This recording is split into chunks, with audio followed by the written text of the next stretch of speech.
Hello mga kasari, welcome back to my YouTube channel. Magandang hapon po sa lahat ng nanonood ngayon na kapwa ko tindera. So ngayon guys, ito ay celebration, itong vlog natin. Bali ang upload po nito is tomorrow, araw ng Wednesday. So sobrang ingay guys ng mga sasakyan na dumadaan. Tomorrow guys is October 29, today is October 28. Bukas is celebration mga kasari ng 7 years ng ating sari-sari store. Yun guys yung eksaktong anibersaryo ng ikapitong taon ng ating tindahan. Kinikilabutan ako guys. Grabe yung kilabot ko, ayan oh. Sa 7 taon mga kasari, ayan, tumataas yung kilabot ko dito hanggang pisngi. So, sa 7 taon mga kasari, sobrang dami nating pinagdaanan, saya, lungkot, 'di ba? Problema, sobrang dami mga kasari, nababurn out tayo. So, i-share ko lang sa inyo guys yung journey natin sa 7 taon and yung mga pinagdaanan natin. So, kwentuhan lang tayo ng malala mga kasari. So, wala akong content ngayon, so naisip ko, bukas is anniversary ng ating tindahan. Dapat may pakulo ako guys, kaso dapat magpapapansit ako. Kaso nga yung papansitin natin dito is ninat-ngat ng mabait, yung nakatago dito sa cabinet. So wala tayong maluluto. Pero kahit pa man ganon, na wala tayong maluluto, ang essence pa rin naman is nakaabot yung sari-sari store natin ng 7 taon, na hindi lahat ng nagtitindahan guys is umaabot talaga ng taon. Minsan ilang buwan lang is nagsasara na yung sari-sari store nila. Kaya very thankful talaga ako mga kasari na umabot ng 7 taon yung tindahan natin. Kahit sobrang dami nating pinagdaanan, muntik ng malugi, ganyan. So parang init. Pinatay ko kasi guys yung electric fan, gawa ng ang ingay nung ikot. Ito kasi yung LEC lang guys, yung stand fan na LEC lang yung umiikot, wala siyang nakaharang. So ayun nga, dun sa main na naging problema na dumaan sa atin guys is yung nung taong March 23, 2023, nung na-aksidente kaming dalawa ni partner. So, nag-withdraw kami noon. Dapat kukuha kami guys ng motor noon na hulugan. Pero hindi ito yon guys. Kasi ito ay cash namin tong binili. So, siguro ano na rin yun ni Lord na may rason kung bakit nangyari yun sa amin. Wala kaming napala doon sa nakabangga sa amin. Ni pisong kusing, wala kaming nakuha sa kanila. Dapat kakasuhan namin sila pero hindi na namin kinontinue kasi ang laki din ng gastos. So nag-focus na lang kami guys is dun sa hiram namin na motor. Binayaran din namin yun kasi nawasak yung harapan. Tapos yung nagastos namin sa hospital, and then yung mga medicine pa namin kasi kami nasa healing process eh. Siya tinahian yung tuhod niya, ako naman may fracture yung paa. So yun guys yung pinaka main na problema na kinaharap namin nung 2023. Ay naman, nakaraos naman tayo. Alam nyo ba mga kasari, kung makikita nyo yung tindahan ko nun, kasi nga nagbabayad kami nun, bawat benta ng sari-sari store nung time na yon is kumukuha kami para may pambayad kami dun sa nasirang motor. Tapos yung medicine pa nga namin. Alam nyo, sobrang konti at nanlalagas na talaga. Konting-konti na lang malulugi na yung tindahan. Kaya nung time na yon, pinangako ko sa sarili ko na once na ako ay makalakad na, kahit hindi matino, babawi ako. Sister nga po.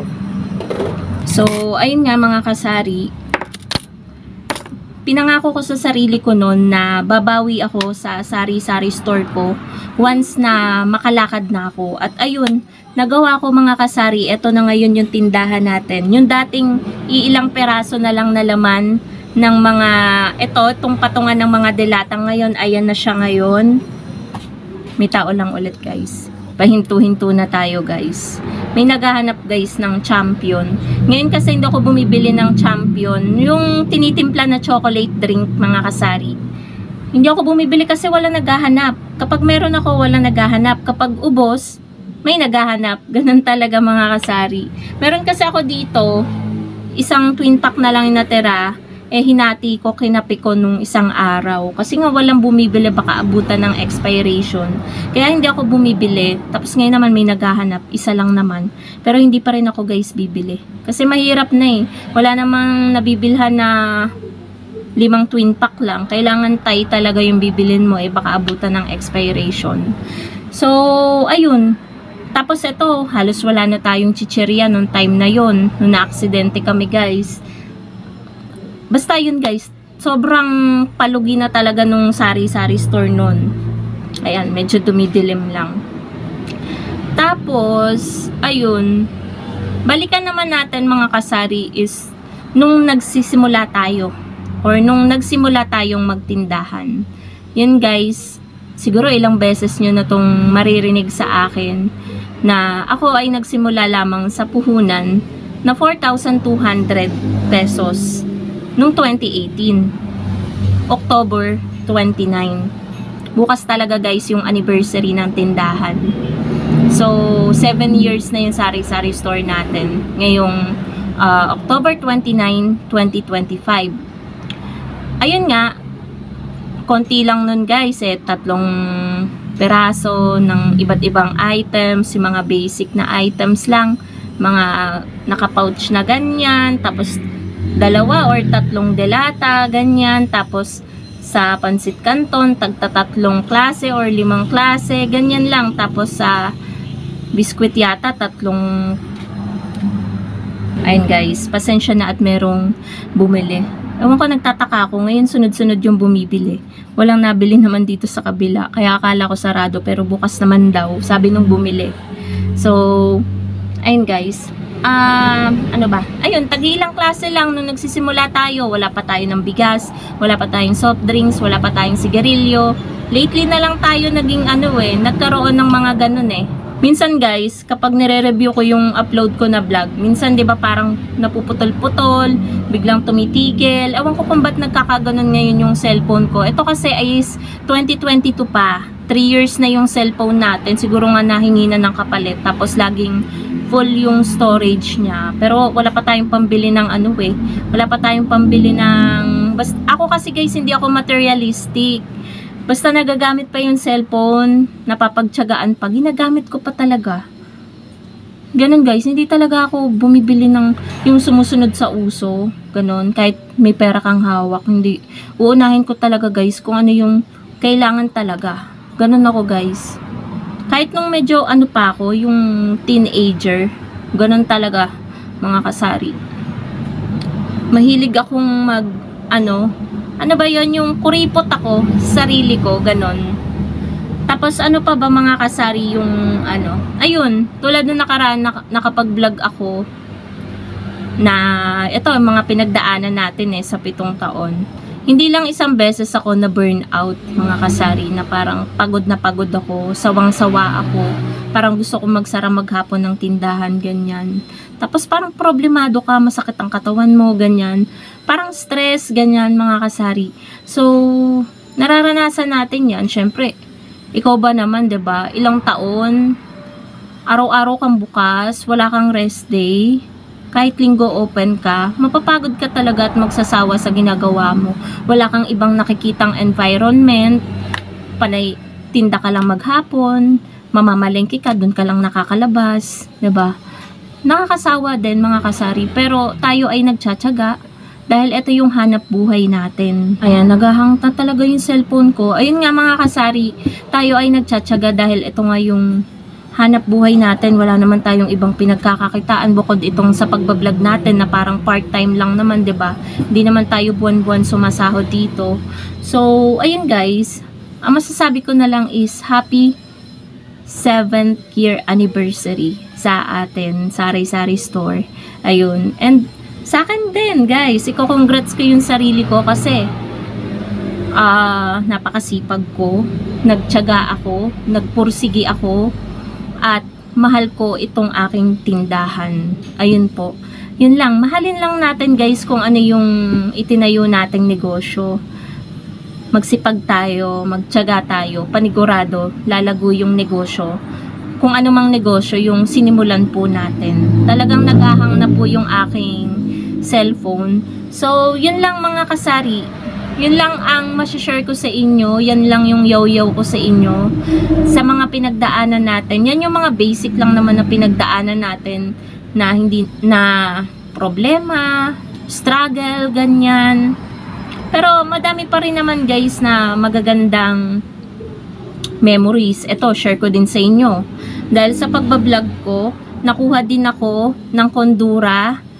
Ayan, na-picture ako ng kondura nung bago pa lang eh. Halos 1 year pa lang yata akong ano nyo guys, i-search nyo ang Kondura Philippines. Dun sa pinaka-latest nila na upload sa YouTube channel nila. Basta Kondura Philippines, mapapanood nyo ako dun guys. So, yun. Nung nagsisimula pa lang ako nun, ilan pa lang yung subscriber ko nun. Alam nyo ba, kumita ako dun mga kasari. Yung talent fee ko dun, 5K. Wala naman akong masyadong ginawa. Tapos, libre pa yung food. Diba? Ano yun? Ano ka ng Gcash padala? Magkano? 1,000 lang. Bago ko i-end mga kasari itong aking vlog, kala nyo hindi na ako babalik, no? So, ayun, dahil din sa pagbablog natin mga kasari, dahil din sa sari-sari store pala natin, is na-discover din natin ang YouTube or YouTube. Dati kasi guys, parang trip-trip ko lang mag-upload. Hindi ko talaga alam na sumasahod pala sa pagbablog. So, dahil sa ating sari-sari store, everyday tayong nakakaisip ng content at nagkaroon nga din tayo ng YouTube channel. Dati kasi, iba yung niche ng vlog ko. Wala masyadong nanonood. Pero nung may mga kapwa-kasari ako or kapwa-kasari na nakikita ko, nagbablog din, nag-upload din sa YouTube. Sabi ko, gayahin ko nga, ganun na nga din yung content ko kasi may tindahan naman ako. So, ganun guys yung ginawa ko hanggang sa nag-boom, na dumami na yung subscribers ko. Hanggang ngayon, nasa ilan na yung subscribers natin. So, ayun. Very thankful talaga ako sa sari-sari store. Marami din akong napundar, napagawa, naipon, nabili nang dahil sa sari-sari store guys. Hindi man natin mabilis nakuha yung mga bagay na yon dahil pinag-iipunan pa natin. Alam nyo naman magkano yung kinikita lang natin sa bawat paninda. Pero at least kahit papano is nakakaipon tayo. At yun naman ang mahalaga mga kasari, na sa everyday nating pagpapagod, dapat meron tayong nasusuksok or naiipon sa araw-araw. So yun lang guys.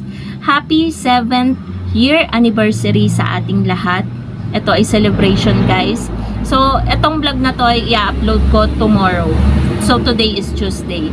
Yun lang guys. Maraming salamat kay Lord. Maraming salamat sa mga customer ko, sa suki ko, at sa inyo mga kasari na sumusuporta sa akin. Bye guys!